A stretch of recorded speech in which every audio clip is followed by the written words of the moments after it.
बंधुगण समस्ते कार्तिक मासरे निश्चित भाव कार्तिक व्रत करती एवं सकाळे उठी स्नान करती किंतु पंचुकर शेष दिन डंगा भसी आसी जदि आपण माने एही उपायटी करूछंती तेबे आपणकर धनर अभाव रहिबो नाही जदि आपण माने एही उपायटी करंती। कार्तिक पूर्णिमा दिन तुलसी मूलरे जदि एही उपायटा करूछंती तेबे आपण वैकुंठ धाम जिबे बिली एहा शास्त्र मत अछि एवं तुलसी मातांको लक्ष्मीकर स्वरूप भावरे विवेचना करा जाय। एणु आपण माने करिथिया व्रत स्थान रे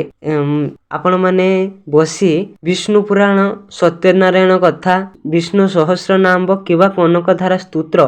पाठ करंतु जहा द्वारा पुण्य मिलिबो एवं जदि पारुछंती एहा सहित भगवान विष्णु किबा माता लक्ष्मी किबा से तुलसी चौरा रे हालुआ खीरी फेणई भोग भली लगंतु जहा द्वारा सेमानकर आशीर्वाद मिलिबा सहित आपनकर धन संबंधी समस्या गुड़िक शेष हो जिवो एवं यह सह धनर मार्ग मध्य आपनको आस्ते आस्ते खुली जिवो।